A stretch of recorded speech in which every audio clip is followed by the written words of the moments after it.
A aula pública está de volta e nesta parte do programa, Sérgio Amadeu responde a questão do correspondente internacional do Opera Mundi em Moscou, na Rússia. Os documentos revelados por Snowden comprovaram o que já sabíamos. Governo, empresas e cidadãos comuns estão sendo vigiados. Mas será que há uma alternativa a este controle? Ou será que depois do ouro e do ouro negro, é a vez do ouro digital despertar a cobiça e iniciar conflitos entre os países? Segurança da informação, ela não é um produto, ela é um processo. Então você tem que ter camadas de segurança. Sem dúvida alguma, se nós já tivéssemos aprovado o Marco Civil da internet no Brasil, a lei que garante direitos e deveres das empresas em relação ao cidadão que usa a internet no Brasil, nós teríamos mais garantias. Mas a verdade é o seguinte, você precisa ter cada vez mais instrumentos aqui no Brasil que permitam a gente desenvolver tecnologia da informação. Nós precisamos ter roteadores, nós precisamos ter equipamentos que possam ser auditados por técnicos brasileiros. Por exemplo, se a presidenta da República quer ter, na verdade, uma garantia mínima de segurança, ela não pode usar o Windows na máquina dela. Ela tem que usar software aberto, com código-fonte aberto, que tenha sido auditado por técnicos da confiança do governo brasileiro. E isso é uma medida simples, só que ainda não foi feito.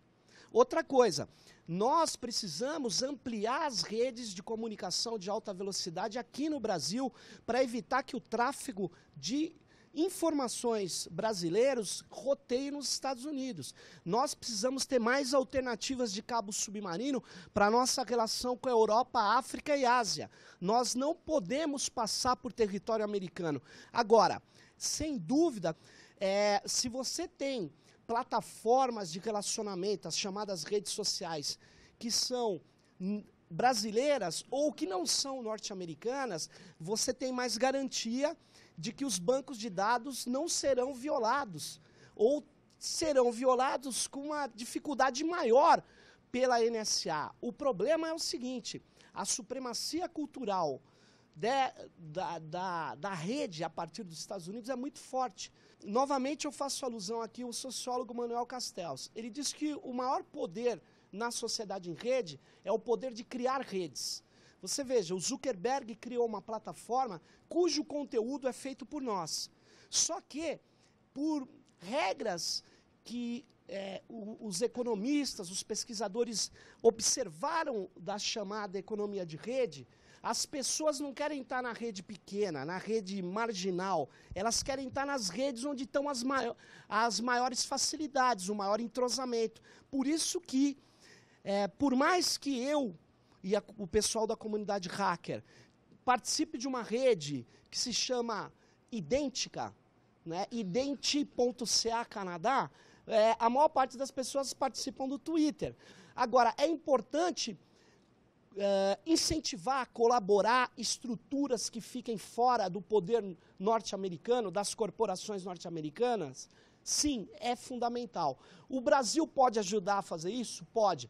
Qual é um dos grandes apoios que o Brasil poderia fazer? É apoiar tecnologias de código aberto. Tecnologias de código aberto significa que aquilo que seria uma caixa preta no produto fica aberto para que qualquer usuário, a qualquer momento, possa ou olhar aquela tecnologia ou chamar alguém que a conhece. O poder norte-americano, nas tecnologias de informação, na era informacional, não é feito de maneira direta. Ele é feito a partir da junção de duas coisas. O peso cultural que eles têm e o domínio do processo de criação tecnológica. Por isso que participar junto com outros coletivos mundiais da criação de tecnologia que não permita que ela seja fechada, desconhecida, é uma coisa fundamental para a gente. Para finalizar, queria dizer que nos anos 90, o então presidente Fernando Henrique Cardoso abriu uma licitação para contratar os radares para o controle de voo da Amazônia, o famoso projeto CIVAN.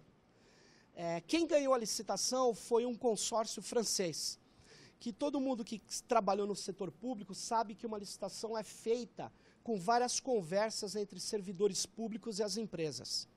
Sabe o que aconteceu? Essas conversas foram gravadas pelo esquema de segurança norte-americana de interceptação de comunicações chamado Echelon e foi divulgada via uma imprensa brasileira que adora escândalos.